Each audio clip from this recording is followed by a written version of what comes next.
વરસાદનો જે અત્યારે પ્રકોપ ચાલી રહ્યો છે તેને જોતા રાજ્યભરમાં કમોસમી વરસાદ અને તોફાની પવનનો કહેર પણ જોવા મળી રહ્યો છે। ઉત્તર ગુજરાતથી લઈને દક્ષિણ ગુજરાત સુધી અચાનક બદલાયેલા વાતાવરણને કારણે ખેડૂતો, વેપારીઓ અને સામાન્ય જનજીવનને ભારે ફટકો પડ્યો છે।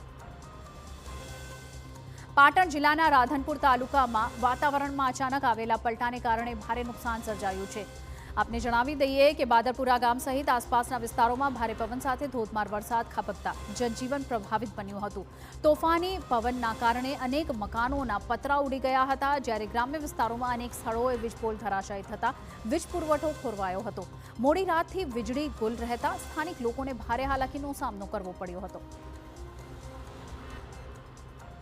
કે ગામ લોકોને કહેવું પડે કે ભાઈ વરસાદને વાવાઝોડું આવવાનું છે તો તમારે સેફટી રાખવી, પણ અમને હજુ સુધી કોઈ સૂચના આપવામાં નથી આવી કે નથી કોઈ હજુ અધિકારી અહીંયા જોવા માટે આવ્યા। તો મારી સરકારને ખાસ વિનંતી છે કે જે નુકસાન થયું છે એની સર્વે કરાવે અને ખેડૂતોને ખરેખર અને ગામ લોકોને જે મકાનના પતરા ઉડી ગયા, કોઈ એંગલો ઉડી જાય છે, મોટા પાયે નુકસાન થયું છે તો એની સર્વે કરીને જે ભરપાઈ આપે સરકારને અમારી માંગ છે।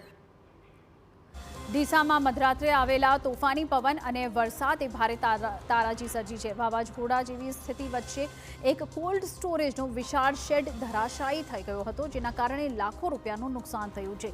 શેડના મોટા પતરા ઉડીને દૂર દૂર આવેલા ખેતરોમાં જઈ પડતા વિસ્તારભરમાં ભયનો માહોલ સર્જાયો હતો। એટલું જ નહીં, અનેક ઘરોના પતરા પણ ઉડી જતા સ્થાનિક રહેવાસીઓમાં દહેશત ફેલાઈ હતી।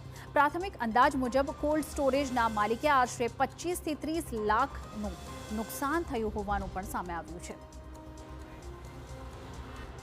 રાતે 1 થી 1.5 વાગ્યા સુમારે ભયંકર વાવાઝોડું આવ્યું હતું, પવન સાથે અને વરસાદ સાથે, અને તમે પાછળ જોઈ શકો છો પતરા અને ઈંગલો અને બધું અને ગડરો કેટલા વળી ગયા છે, અને આના પતરા તો લગભગ ત્રીજા ખેતરમાં જઈને પડેલા છે।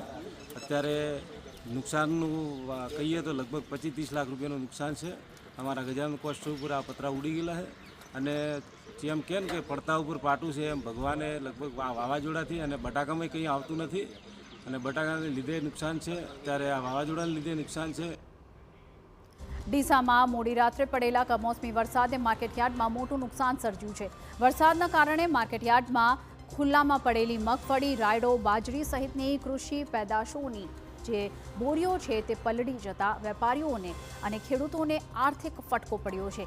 હવામાન વિભાગની આગાહીને ધ્યાનમાં રાખીને તંત્ર દ્વારા માર્કેટયાર્ડ અને ખેડૂતોને માલ સુરક્ષિત રાખવા અગાઉથી સૂચના આપવામાં આવી હતી।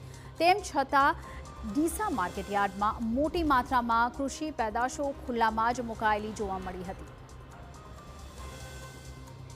સુરતમાં અચાનક પવનના સુસવાટા અને વીજળીના કડાકા ભડાકા સાથે વરસેલા વરસાદથી ખાસ કરીને બાગાયતી પાક અને ઉનાળુ ડાંગરના પાકને નુકસાન પહોંચ્યું છે।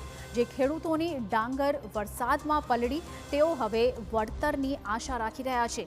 2 દિવસ પહેલા સુધી કિમ ઓલપાડ સ્ટેટ હાઈવે પર ખેડૂતોએ ભેજવાળી ડાંગરને સુકાવવા માટે રોડ પર પાથરી હતી, પરંતુ વરસાદની આગાહી હોવાથી મોટાભાગના ખેડૂતોએ સમય સૂચકતા વાપરી રોડ પરથી પોતાની ડાંગર સમેટી લીધી હતી, પરંતુ કુદરત બધા પર એક સરખી મહેરબાન નથી હોતી। કેટલાક ખેડૂતોની ડાંગર રોડ પર હજુ પણ સૂકવેલી હતી, તેઓએ નુકસાન વેઠવાનો વારો આપ્યો।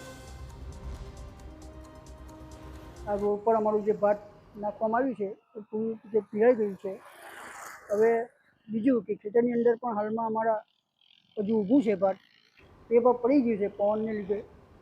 હવે જેમ બને તેમ સરકાર પણ અમે અપેક્ષા રાખીએ કે એમને સારું વળતર આપે।